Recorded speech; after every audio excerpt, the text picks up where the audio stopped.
Praise the Lord. கிறிஸ்துவில் பிரியமானவர்களே, ஆண்டவர் இயேசுவின் நாமத்தில் உங்கள் ஒவ்வொருவரையும் இந்த புதியதொரு மாதத்தில் சந்திப்பதில் மகிழ்ச்சி அடைகின்றேன். ஜனவரி மாதம் 31 நாட்களை முடித்து இந்த புதிய மாதத்தின் 1ஆம் தேதிக்குள் அடியெடுத்து வைத்திருக்கின்றோம். இறைவன் நம் ஒவ்வொருவர் மீதும் எத்தனை நோக்கமாக அன்பாக இருக்கின்றார். நமக்கு இந்த புதிய மாதத்தை ஆசீர்வாதமாய் காண செய்து நம்முடைய ஜீவ நாட்களை கூட்டி கொடுத்திருக்கின்றார். அதற்காக இறைவனுக்கு நன்றி சொல்வோம்.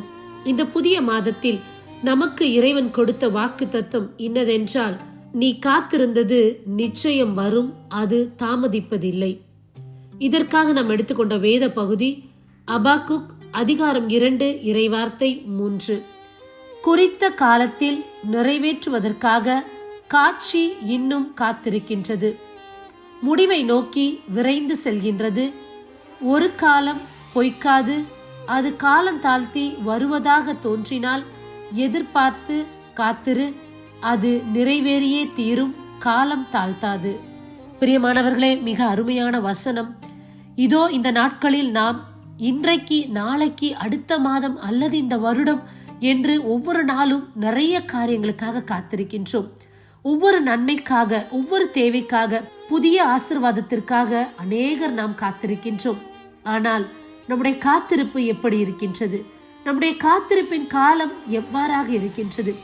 வேலைக்காக சிலர் காத்திருக்கலாம், படிப்பிற்காக சிலர் காத்திருக்கலாம், குடும்ப சமாதானத்திற்காக, திருமண காரியத்திற்காக, கடன் பிரச்சனைகளுக்காக, குழந்தை பாக்கியத்திற்காக, சுகத்திற்காக, வேலையில் உயர்வுக்காக, இப்படி நீண்ட காலமாக காத்திருப்பது நம்முடைய மனதிற்கு சில நேரத்தில் சோர்வை தரக்கூடியதாய் இருக்கின்றது.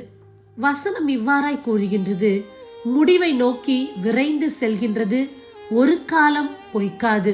அன்பார்ந்தவர்களே, இந்த நாட்களில் இறைவன் நீங்கள் காத்திருக்கின்ற ஒவ்வொன்றுக்காக விரைந்து செயல்பட்டு கொண்டிருக்கிறாராம். அது ஒரு விசையும் பொய்க்கவே பொய்க்காது. ஆண்டவர் பொய் சொல்வதில்லை, பொய் சொல்ல அவர் மனிதரும் இல்லை. நீங்கள் வேண்டிக் கொள்வதற்கு மேலாகவே செய்வதற்கு அவர் விரும்புகின்றார். அதுவே அவருடைய சித்தமாகவும் இருக்கின்றது. ஆனால் நாம் காத்திருக்க முடியாமல் ஜெபம் செய்வதை குறைத்து விடுகின்றோம், ஆலயத்துக்கு போவதை தவிர்க்கின்றோம், வேத வாசிப்பை நிறுத்தி விடுகின்றோம். இதோ பிசாசானவன் ஒரு மிகப்பெரிய ஆயுதத்தை அவன் கையில் எடுக்கின்றான், சோர்வு. இந்த தாக்குதலை கொடுத்து விட்டால் நாம் ஜெபிப்பதை விட்டு விடுவோம். இந்த சோர்வை கொடுக்கும் போதுதான் நம்முடைய இருதயம் கலக்கம் அடைகின்றது. சோர்வின் நேரத்தில் தான் நாம் ஜெபிப்பது கிடையாது.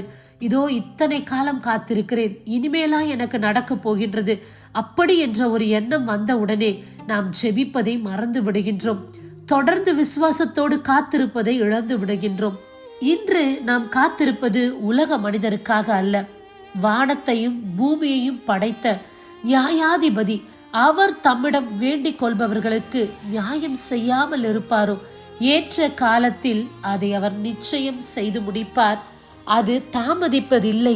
இந்த நாளில் இறைவன் சொல்வது, எதிர்பார்த்து காத்திரு, அது நிறைவேறிய தீரும், காலம் தாழ்த்தாது. ஏற்ற காலத்தில் தேவன் செய்து முடிப்பார். எதிர்நோக்கி காத்திரு, இதோ அது விரைந்து வந்து கொண்டிருக்கின்றது. அதற்கான காரியத்தை இறைவன் செயல்படுத்தி கொண்டிருக்கிறார். நிச்சயமாக அது நிறைவேறிய தீரும், காலம் தாழ்த்தாது. நீ இப்போது வேண்டாம் என்று நினைத்தாலும் நீ வேண்டிய காரியத்தை ஆண்டவர் நிச்சயம் கொடுப்பார். தம்மிடம் வேண்டிக் கொள்கின்ற பிள்ளைகளுக்கு நன்மையை கொடுக்காமல் இருப்பாரோ? இந்த மாதம் இறைவன் அருமையான வார்த்தையை கொடுத்திருக்கின்றார். நீ காத்திருக்கின்ற காத்திருப்பு ஒரு நாளும் வீண் போகாது. நிச்சயமாக அது நிறைவேறிய தீரும், காலம் தாழ்த்தாது. இதுவே அதற்கான காலம் என்று நீங்கள் நினைக்கலாம், ஆனால் ஆண்டவர் குறித்து வைத்த காலத்தில் நிச்சயமாக நிறைவேற்றுவார். இதோ அந்த காலத்தையும் நேரத்தையும் நோக்கியே ஆண்டவருடைய செயல்களும் நகர்ந்து கொண்டிருக்கின்றது.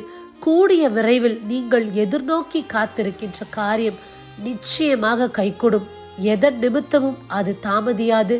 ஏற்ற காலத்தில் இறைவன் அதை செய்து முடிப்பார். இறைவன் மீது நம்பிக்கை வைப்போம். ஆமேன். கண்களை மூடி செபிப்போமா? அன்பே உருவான இறைவா, அருமையான வார்த்தை கொடுத்ததற்காக நன்றி. இந்த மாதத்தில் நாங்கள் காத்திருக்கின்ற ஒவ்வொன்றையும் நிச்சயமாக எங்கள் ஜெபத்தால் பெற்றுக்கொள்வோம் என்று நம்புகின்றோம். தேவரீர் அதை செய்து முடிப்பீர். ஒரு விசையும் நீர் செய்யாமல் போக மாட்டீர். இதோ உம்மீது நாங்கள் நம்பிக்கை வைத்து காத்திருக்கின்றோம். தொடர்ந்து விசுவாசத்தோடு செபிக்கின்றோம். எங்கள் ஜெபங்கள் அனைத்தையும் நன்மைக்கு ஏதுவாய் நீர் நிறைவேற்றி கொடுக்க போவதற்காக நாங்கள் நன்றி செலுத்துகின்றோம். ஆமேன். God bless you. கர்த்தருக்கு காத்திருப்போம், வெட்கப்பட்டு போவதில்லை. நிச்சயமாய் முடிவு உண்டு, நம்பிக்கை வீண் போகாது.